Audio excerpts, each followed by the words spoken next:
Compartimos el Evangelio del domingo 14 del tiempo ordinario en el año B.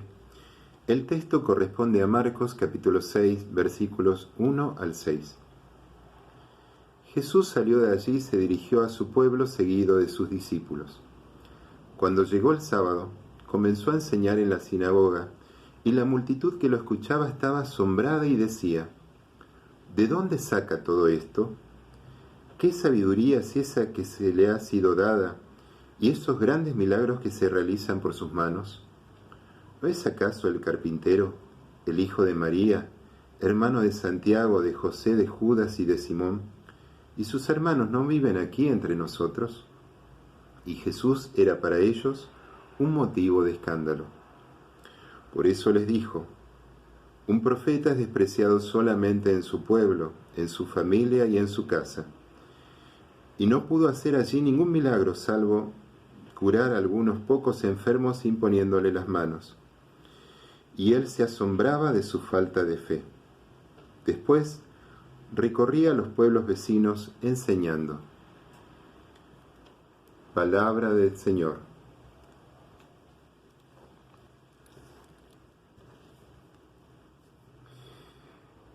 Luego de sanar a la mujer hemorroísa y resucitar a la hija de Jairo, Jesús se dirige con sus discípulos a Nazaret, donde se había criado. La sucesión de estos dos acontecimientos no es casual. El evangelista intenta contrastar la respuesta de fe de la gente de Cafarnaúm con la respuesta de los paisanos de Jesús. Sabemos que desde el inicio de su misión, Jesús se estableció en Cafarnaúm a orilla del mar de Tiberíades. Era una de las ciudades más importantes de la Galilea.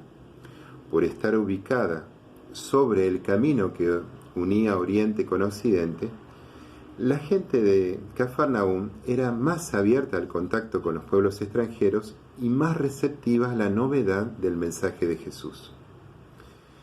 Nazaret, por el contrario, era un caserío muy pobre, aislado entre montañas, y que en aquel tiempo no superaban los 300 habitantes. La mayor parte de ellos, en general analfabetos, se dedicaban a la agricultura y también a tareas pastoriles. Al estar aislados de todo, se caracterizaban por una mentalidad cerrada, conservadora y repelente de toda novedad. Jesús llega con sus discípulos a casa de María su madre y pasa unos días tranquilos en el entorno familiar. Pero llegado al sábado, según su costumbre, va a la sinagoga y allí le piden que lea y que explique la Torá. En realidad, todo judío adulto tenía derecho de explicar la Torá, pero jamás lo hacía con autoridad propia, sino que simplemente repetían casi de memoria alguna de las enseñanzas de los grandes rabinos. Pero Jesús no se adapta a las costumbres de su tiempo y, tal como hizo en la sinagoga de Cafarnaúm, habla como quien tiene autoridad. La respuesta de sus paisanos es totalmente diferente a Cafarnaúm. Si bien reconoce que Jesús habla con sabiduría, es decir, que sus palabras tocan la vida y el corazón de aquellos que las escuchan, por otro lado se dan cuenta que no está citando a ningún rabino, y por lo tanto se preguntan: ¿de dónde saca esa sabiduría? Es decir, ¿quién le ha dado autoridad para poder explicar la palabra de Dios de esa manera? Y más aún, ¿cómo es posible que alguien que se creció entre nosotros, tenga ahora el poder para realizar milagros? Ayer, hoy y siempre, las palabras de Jesús suscitan asombro y rechazo en aquellos que están cerrados a la novedad del Evangelio. Suele suceder que cuando algo toca inevitablemente nuestras convicciones, la mejor manera de defendernos es desautorizar al mensajero. Y quienes conocen a Jesús desde chico, rápidamente encuentran el modo de hacerlo. Ellos preguntan: ¿no es este el carpintero? Con esta expresión se referenciaba no solamente a aquel que trabaja con la madera, sino aquellos que realizaban tareas menores de restauración de construcciones. Por ejemplo, trabajos como arreglos de una ventana, puertas, levantar una pequeña pared, arreglar un techo, construir una verja. En definitiva, eran personas que vivían al día. Podemos decir, como decimos acá en Argentina, personas que viven de changas. Este oficio era más bien despreciado porque lo realizaban personas muy pobres, personas que no tenían un terreno para dedicar a la agricultura. Sabemos que la familia de Jesús está entre las más pobres de Nazaret, y esto ya es mucho decir. También preguntan, ¿no es este el hijo de María? La pregunta es agresiva. ¿Por qué? Porque en aquel tiempo siempre se referenciaba al Padre, y aunque hubiera fallecido, como es el caso de José, jamás se hacía referencia a la madre. La pregunta, agresiva en sí misma y agraviante, da a entender que en el pueblo se dudaba de la paternidad de José. También pregunta, ¿no es hermano de Santiago, de José, de Judas, de Simón? Con el término hermano, en el lenguaje semítico, se refiere a todo vínculo dentro del clan familiar. Por ejemplo, en el libro de Génesis se habla de la relación entre Abraham y Lot. Y el texto nombra de modo indistinto a Lot como hermano y sobrino de Abraham. Por lo tanto, la pregunta está haciendo referencia a familiares de Jesús, sin determinar su grado de parentesco. Pero la lista no es inocente. Los nombres que son recordados por la primera comunidad cristiana, son nombres muy tradicionalistas, y esto significa que la familia de Jesús es en sí misma una familia conservadora. De hecho, el mismo Evangelio nos va a decir que ni siquiera sus familiares creían en él. En definitiva, en vez de dejar que las palabras de Jesús toquen su corazón y los cambien, ellos rechazan estas palabras agraviando a Jesús. Nos suele pasarnos que cuando escuchamos un comentario que nos hiere, en vez de preguntarnos si es verdad o no lo que se está diciendo, lo primero que buscamos es desautorizar, ¿sí?, a aquel que lo ha dicho. Ellos entonces pueden seguir tranquilos en sus convicciones recalcitrantes porque Jesús no está a la altura para hablar de religión.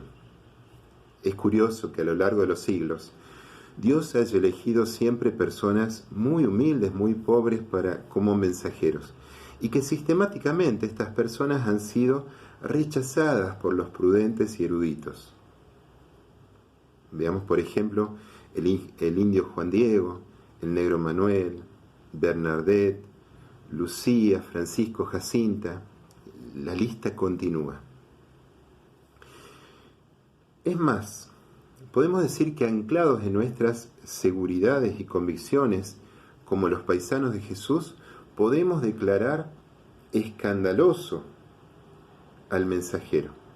Y de este modo, sin dejar que sus palabras toquen para nada nuestra vida, desechar aquel mensaje que ha venido a incomodarnos. Jesús comprueba con tristeza este corazón cerrado de sus paisanos. En Jerusalén él tuvo que enfrentarse a aquellos que detentaban el poder político y religioso, pero en este caso es su propia gente, ¿sí?, campesinos, gente humilde, quienes lo rechazan. Por eso Jesús va a pronunciar una sentencia al estilo del libro de los Proverbios. Un profeta es despreciado solamente en su pueblo, en su familia y en su casa. Es decir, nadie es profeta en su tierra. En Cafarnaúm, la hemorroísa y Jairo creyeron más allá de lo que podían comprender su mente y su corazón. Y es su fe lo que les obtuvo la sanación y la vida. Jesús le dice a la hemorroísa: hija, tu fe te ha salvado. Y dice a Jairo: no temas, basta que creas. Pero en Nazaret es justamente la falta de fe de sus paisanos lo que le va a impedir a Jesús realizar milagros, obrar maravillas entre su gente. El prólogo de Juan dice: él vino a los suyos y los suyos no lo recibieron. Justamente el conocimiento humano que los nazarenos tenían de Jesús es lo que les va a impedir reconocer en el carpintero y el hijo de María al Mesías esperado. Hoy nosotros los cristianos somos los suyos, pero puede sucedernos que la fragilidad humana de la Iglesia sea para nosotros un motivo de escándalo que nos cierre a la buena noticia de Jesús. Muchos se preguntan: ¿no es acaso la Iglesia una institución corrupta, llena de dinero y de poder humano? ¿No son los sacerdotes pervertidos que abusan de la ingenuidad de la gente? ¿No están nuestras comunidades llenas de envidia, llenas de hipocresía? Miren, es cierto, y tenemos que reconocer que como cristianos muchas veces no estamos a la altura del mensaje que anunciamos, y que con sinceridad debemos pedirle a Dios que nos dé la capacidad de la conversión permanente, de cambiar nuestra mente y nuestro corazón. Sin embargo, también es cierto que es muy cómodo, ¿sí?, justificar nuestra indiferencia al mensaje de Jesús echándole la culpa al mensajero. Y Jesús no se desmorona por la escasísima cosecha de Nazaret. Por el contrario, redobla su apuesta y sale a anunciar el Evangelio y a enseñar en las poblaciones vecinas. Tampoco nosotros tenemos que desmoronarnos frente al rechazo de la gente. La semilla es buena, la semilla es muy buena. No tengamos miedo de seguir sembrando. Que tengas una hermosa semana.